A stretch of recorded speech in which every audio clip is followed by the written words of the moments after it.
राधे राधे। स्वागत है आप सबका मेरे चैनल मेरी आस्था में। हम श्रीमद् भागवत गीता का अध्ययन कर रहे हैं, जिसमें हमने अध्याय 1 से अध्याय 17 तक संपूर्ण कर लिए थे। हम 18वां अध्याय कर रहे हैं, जिसे हम बहुत बड़ा है तो पार्ट्स में कर रहे हैं। इसके पार्ट 1 और पार्ट 2 हम कर चुके हैं। आज हम करेंगे पार्ट 3 और फिर थोड़ा सा और बचेगा तो उसे हम पार्ट 4 में कर लेंगे। तो हमारे प्रीवियस वीडियो में हमने यहाँ तक कर लिया था 414 पेज तक। आखिरी में हमने यहाँ ये पढ़ा था प्रीवियस वीडियो में कि वास्तव में कर्म की प्रधानता नहीं है, प्रत्युत भाव की प्रधानता है। कर्ता का भाव शुद्ध होगा तो वह कल्याण करने वाला हो जाएगा, चाहे कर्ता किसी वर्ण का हो। कर्म में वर्ण की मुख्यता है और भाव में देवी तथा आसुरी संपत्ति की मुख्यता है। अतः देवी अथवा आसुरी संपत्ति किसी वर्ण को लेकर नहीं होती, प्रत्युत सब में हो सकती है। देवी संपत्ति मोक्ष देने वाली और आसुरी संपत्ति बांधने वाली है। इसलिए यदि ब्राह्मण में भी अपनी जाति आदि को लेकर अभिमान हो जाए तो वह आसुरी संपत्ति वाला हो जाएगा, अर्थात उसका पतन हो जाएगा। इसके बाद आगे हम आज करते हैं। जिस परमात्मा से संपूर्ण प्राणियों की प्राप्ति होती है और जिससे यह संपूर्ण संसार व्याप्त है, उस परमात्मा का अपने कर्म के द्वारा पूजन करके मनुष्य मात्र सिद्धि को प्राप्त हो जाता है। व्याख्या है, यह संसार भगवान का प्रथम अवतार है। आद्यो अवतारः पुरुषः परस्य।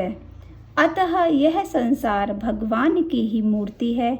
जैसे मूर्ति में हम भगवान का पूजन करते हैं, पुष्प चढ़ाते हैं, चंदन लगाते हैं, तो हमारा भाव मूर्ति में ना होकर भगवान में होता है, अर्थात हम मूर्ति की पूजा ना करके भगवान की पूजा करते हैं।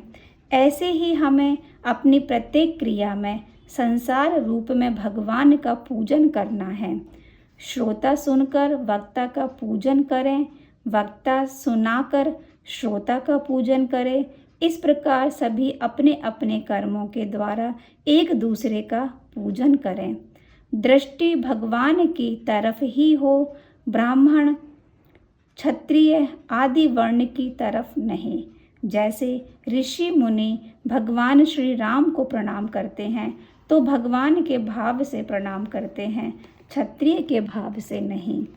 पूजन में मुख्य भाव यह रहना चाहिए कि सब कुछ भगवान का और भगवान के लिए ही है। जैसे गंगा जल से गंगा का पूजन और दीपक से सूर्य का पूजन करते हैं, ऐसे ही भगवान की वस्तुओं से भगवान का पूजन करना है।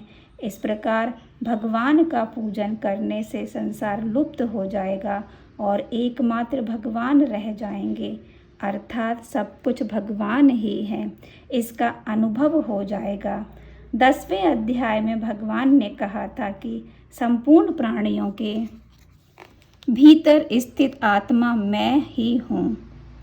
अहमात्मा गुणाकेश सर्वभूताश स्थितः।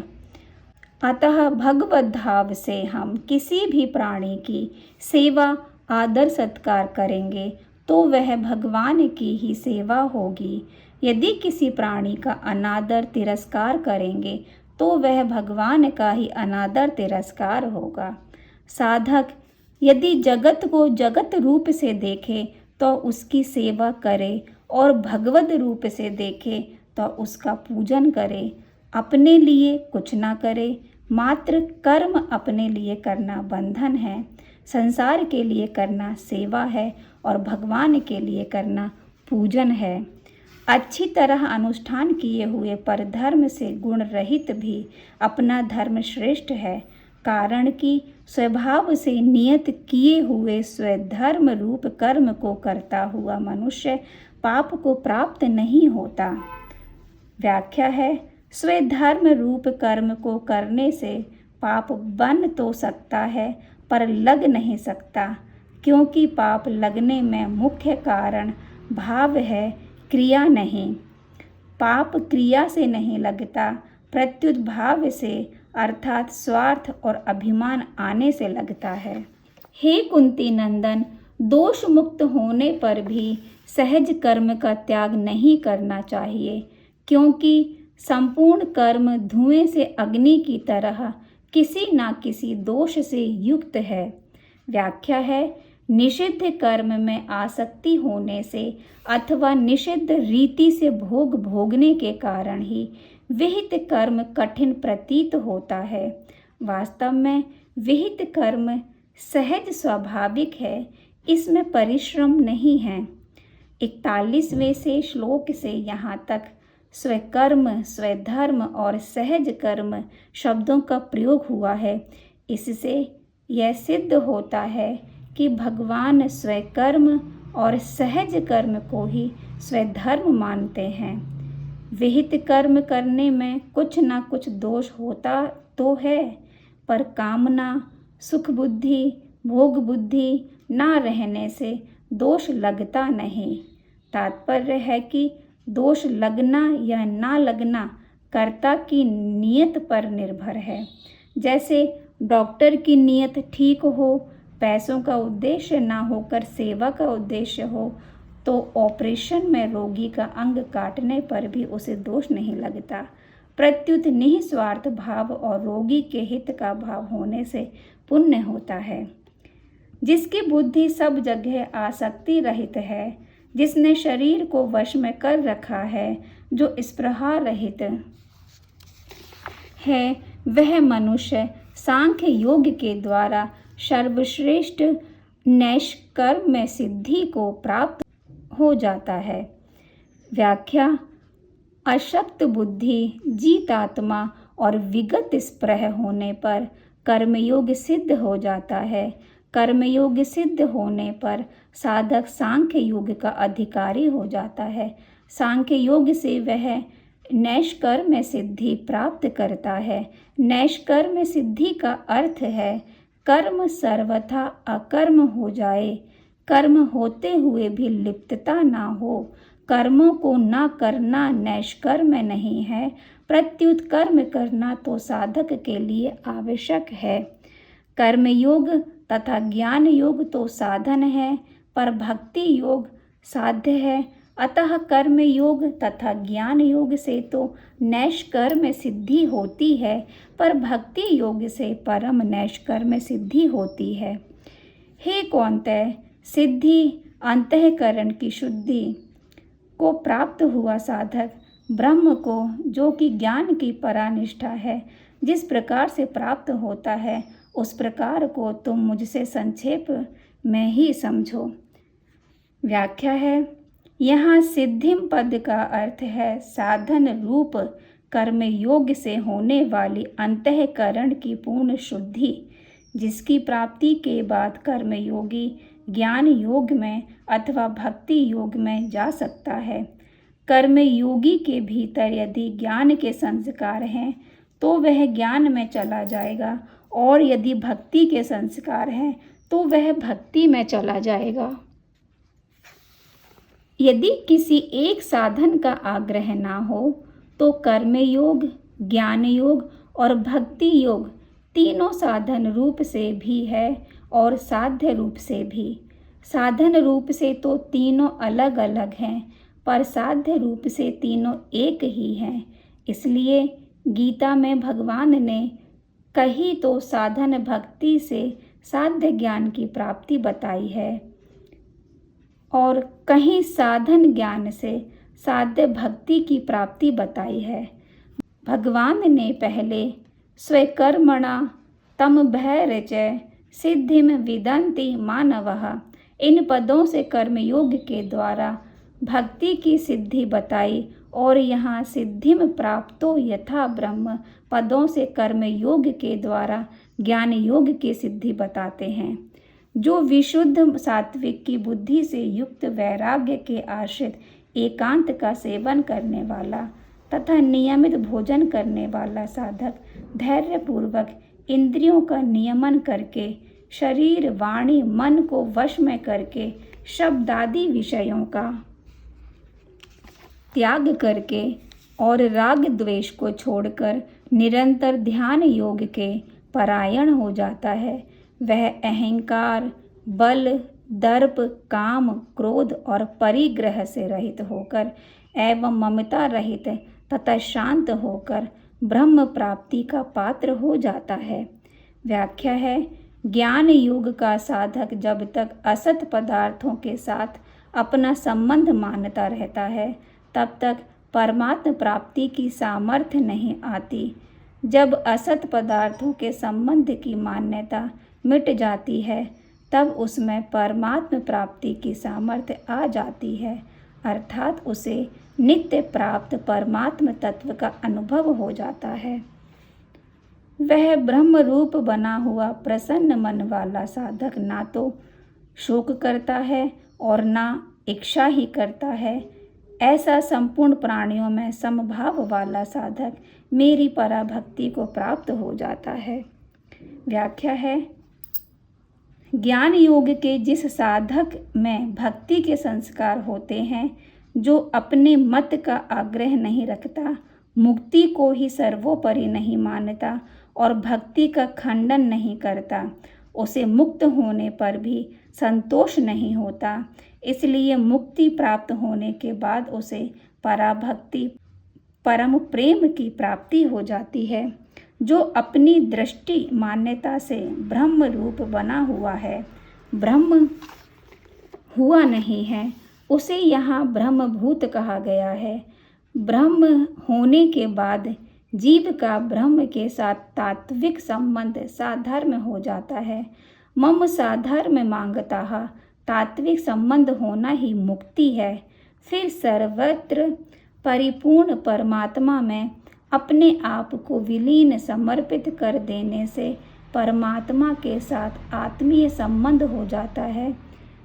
ज्ञानी त्वात्मेव मे मतम द्रक्ष्यस्यात्मन्यथो मयि, आत्मीय संबंध होना ही पराभक्ति की प्राप्ति है। ज्ञान मार्ग में जड़ता का त्याग मुख्य है। जड़ता का त्याग विवेक साध्य है। विवेक पूर्वक जड़ता का त्याग करने पर त्याज्य वस्तु का संस्कार शेष रह सकता है, जिससे दार्शनिक मतभेद पैदा होते हैं। परंतु परम प्रेम की प्राप्ति होने पर त्याज्य वस्तु का संस्कार नहीं रहता, क्योंकि भक्त जड़ता का त्याग नहीं करता, प्रत्युत उसे भी भगवान का स्वरूप ही मानता है।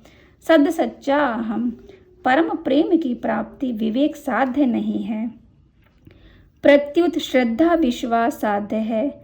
श्रद्धा विश्वास में केवल भगवत कृपा पर ही भरोसा है। इसलिए जिसके भीतर भक्ति के संस्कार होते हैं, उसे भगवत कृपा मुक्ति में संतुष्ट नहीं होने देती, प्रत्युत मुक्ति के रस, अखंड रस को फीका करके परम प्रेम का रस, अनंत रस प्रदान कर देती है। संस्कार के संबंध से अशांति होती है, इसलिए कर्म योग में संसार से संबंध छूटने पर शांत आनंद मिलता है। ज्ञान योग में निज स्वरूप में स्थिति होने से अखंड आनंद मिलता है। भक्ति योग में भगवान से अभिन्नता होने पर अनंत आनंद मिलता है। उस पराभक्ति से मुझे, मैं जितना हूँ और जो हूँ, इसको तत्व से जान लेता है। फिर मुझे तत्व से जानकर तत्काल मुझ में प्रविष्ट हो जाता है। व्याख्या है, मैं जितना हूँ और जो हूँ, यह बात सगुण ईश्वर की ही है, क्योंकि यावान तावान सगुण में ही हो सकता है, निर्गुण में कदापि नहीं। यावान्यश्चास्मि का वर्णन 7वें अध्याय के 30वें श्लोक में साधिभूताधिदेवम माम साधियज्ञम च अविदुः पदों से कर चुके हैं। इससे सगुण की विशेषता तथा मुख्यता सिद्ध होती है। यहाँ भक्त्या माम भिजानाति पदों में भगवान को दृढ़ता पूर्वक मानना, संदेह रहित विश्वास ही उन्हें जानना है। ज्ञान मार्ग से चलने वाले को जब ज्ञानोत्तर काल में भक्ति प्राप्त होती है तब उसमें तत्व से जानना, ज्ञातवा और प्रविष्ट होना विषय ये दो ही होते हैं, दर्शन नहीं होते। उनमें कोई कमी तो नहीं रहती, पर दर्शन की इच्छा उनमें नहीं होती। परंतु आरंभ से ही भक्ति मार्ग से चलने वाले को तत्व से जानने और प्रविष्ट होने के सिवाय भगवान के दर्शन भी होते हैं। इसलिए ज्ञान मार्गी संतों में भगवत प्रेम की बात तो आती है, पर दर्शन की बात नहीं आती। जैसे विभिन्न मार्गों से आने वाले व्यक्ति द्वार में प्रविष्ट होने पर एक साथ मिल जाते हैं, ऐसे ही विभिन्न योग मार्गों पर चलने वाले साधक भगवान में प्रविष्ट होने पर एक हो जाते हैं, अर्थात अहम की सूक्ष्म गंध भी न रहने से उनमें कोई मतभेद नहीं रहता। मेरा आश्रय लेने वाला भक्त सदा सब कर्म करता हुआ भी मेरी कृपा से शाश्वत अविनाशी पद को प्राप्त हो जाता है। व्याख्या है, ज्ञान योगी के लिए तो भगवान ने बताया कि वह सब विषयों का त्याग करके संयम पूर्वक निरंतर ध्यान के परायण रहे, तब वह अहंता, ममता, काम, क्रोध आदि का त्याग करके ब्रह्म प्राप्ति का पात्र होता है। परंतु भक्त के लिए भगवान यहाँ बताते हैं कि वह संपूर्ण कर्तव्य कर्मों को सदा करते हुए भी मेरी कृपा से परम पद को प्राप्त हो जाता है, क्योंकि उसने मेरा आश्रय लिया है। तात्पर्य है कि भक्त को अपना कल्याण खुद नहीं करना पड़ता, कारण कि वह अपने बल, बुद्धि, योग्यता आदि का किंचित मात्र भी आश्रय न रखकर केवल भगवान का ही आश्रय रखता है। फिर भगवत कृपा ही उसका कल्याण कर देती है। चित्त से संपूर्ण कर्म मुझ में अर्पण करके मेरे परायण होकर तथा समता का आश्रय लेकर निरंतर मुझ में चित्तवाला हो जा।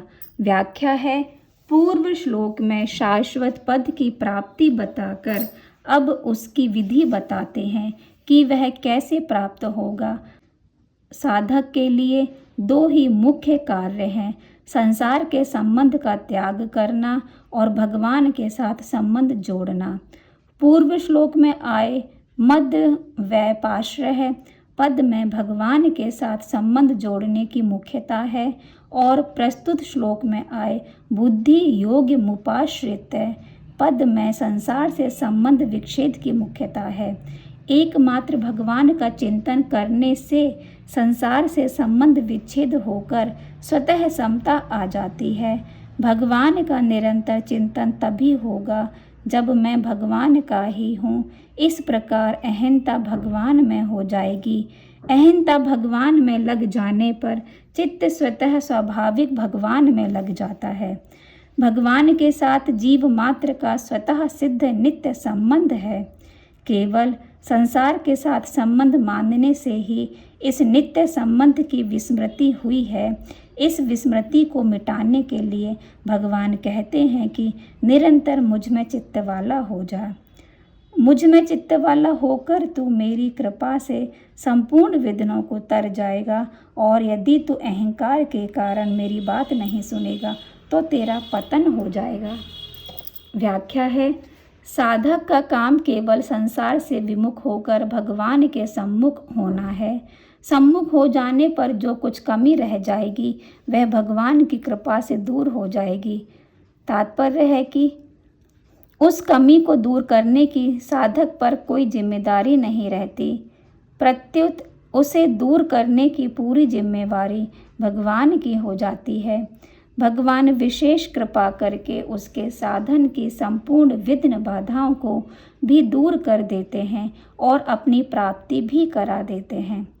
अहंकार का आश्रय लेकर तू जो ऐसा मान रहा है कि मैं युद्ध नहीं करूँगा, तेरा यह निश्चय मिथ्या है, झूठा है, क्योंकि तेरी छात्र प्रकृति तुझे युद्ध में लगा देगी। व्याख्या है, भगवान ने कहा है कि मेरी कृपा से तू मेरी प्राप्ति भी कर लेगा और सभी विघ्नों से भी छूट जाएगा। परंतु इतना कहने पर भी अर्जुन कुछ बोले नहीं तो भगवान कहते हैं कि यदि तू भूल से मेरी बात ना सुने तो कोई दोष नहीं, पर तू अहंकार से मेरी बात नहीं सुनेगा तो तेरा पतन हो जाएगा। भगवान का भाव है कि जैसे भक्त का सब काम साधन और सिद्धि मैं कर देता हूँ, ऐसे ही भक्त को भी चाहिए कि वह सब प्रकार से मेरा ही आश्रय ले। यदि मेरा आश्रय ना लेकर वह अहंकार का आश्रय लेगा तो उसका पतन हो जाएगा। कर्तव्य कर्म युद्ध में एक तो मैं लगाता हूँ और एक प्रकृति लगाती है। यदि तू मेरी बात नहीं मानेगा तो तेरी छात्र प्रकृति तुझे जबरदस्ती युद्ध में लगा देगी। तू युद्ध किए बिना रह नहीं सकेगा, फिर सब जिम्मेवारी तेरी होगी, मेरी नहीं। हे कुंती नंदन, अपने स्वभाव जन्य कर्म से बंधा हुआ तू मोह के कारण जिस युद्ध को नहीं करना चाहता उसको भी तू छात्र प्रकृति के परवश होकर करेगा। व्याख्या है, भगवान कहते हैं कि चाहे कर्तव्य मात्र समझकर युद्ध कर, चाहे मेरी आज्ञा मानकर युद्ध कर, युद्ध तो तुझे करना ही पड़ेगा। मेरी आज्ञा न मानने से तेरा अहंकार रहेगा, जिससे विहित कर्म भी बांधने वाला हो जाएगा, परंतु मेरी आज्ञा मानकर विहित कर्म करने से वह कर्म तेरे लिए कल्याणकारी हो जाएगा। जो प्रकृति के परवश नहीं होता, जिसकी प्रकृति महान शुद्ध होती है, ऐसा ज्ञानी महापुरुष भी जब अपनी प्रकृति के अनुसार चेष्टा करता है, फिर प्रकृति के परवश हुआ तथा अशुद्ध प्रकृति वाला मनुष्य प्रकृति के विरुद्ध कर्म कैसे कर सकता है। हे अर्जुन, ईश्वर संपूर्ण प्राणियों के हृदय में रहता है और अपनी माया से शरीर रूपी यंत्र पर आरूढ़ हुए संपूर्ण प्राणियों को उनके स्वभाव के अनुसार भ्रमण कराता रहता है। व्याख्या है, जो ईश्वर सबका शासक, नियामक, पालक एवं संचालक है, वह अपनी शक्ति से उन प्राणियों को घुमाता है जिन्होंने शरीर को मैं और मेरा मान रखा है। जैसे कोई रेलगाड़ी पर चढ़ जाता है तो उसे परवशता से रेलगाड़ी के अनुसार ही जाना पड़ता है, ऐसे ही मनुष्य जब तक शरीर रूपी यंत्र के साथ मैं और मेरे पन का संबंध मानता है, तब तक ईश्वर उसे उसके स्वभाव के अनुसार जन्म मरण रूप संसार चक्र में घुमाता रहता है। शरीर के साथ मैं मेरेपन का संबंध न रहने पर ईश्वर की माया उसे संचालित नहीं करती। हे भरतवंशोद्भव अर्जुन, तू सर्वभाव से उस ईश्वर की ही शरण में चला जा। उसकी कृपा से तू परम शांति, संसार से सर्वथा उपरति को और अविनाशी परम पद को प्राप्त हो जाएगा। व्याख्या है, जीव ईश्वर का ही अंश है, ईश्वर अंश जीव अविनाशी। मैं वांशो जीव लोके। इसलिए भगवान ईश्वर की ही शरण में जाने की आज्ञा देते हैं। ईश्वर की शरण लेने से अहंकार नहीं रहता। जब तक जीव ईश्वर के वश शरण में नहीं होता, तब तक वह प्रकृति के वश में रहता है। सबके हृदय में अंतर्यामी रूप से स्थित ईश्वर ही भगवान श्री कृष्ण है और भगवान श्री कृष्ण ही सबके हृदय में अंतर्यामी रूप से स्थित ईश्वर हैं। राधे राधे। अभी हम इसको यहीं तक करते हैं, इसके आगे बस ये थोड़ा सा और है तो हम इसे अगले पार्ट 4 में कंप्लीट कर लेंगे, तो हमारा 18वां अध्याय पूरा हो जाएगा। और 18वां अध्याय के साथ ही हमारे श्रीमद् भागवत गीता के सभी अध्याय पूर्ण हो जाएंगे। और इसके आखिर में श्रीमद् भागवत गीता का यहाँ पर आरती भी दी है, तो ऐसे हम अगली वीडियो में ही देखेंगे। तब तक के लिए आप सबको मेरी राधे राधे।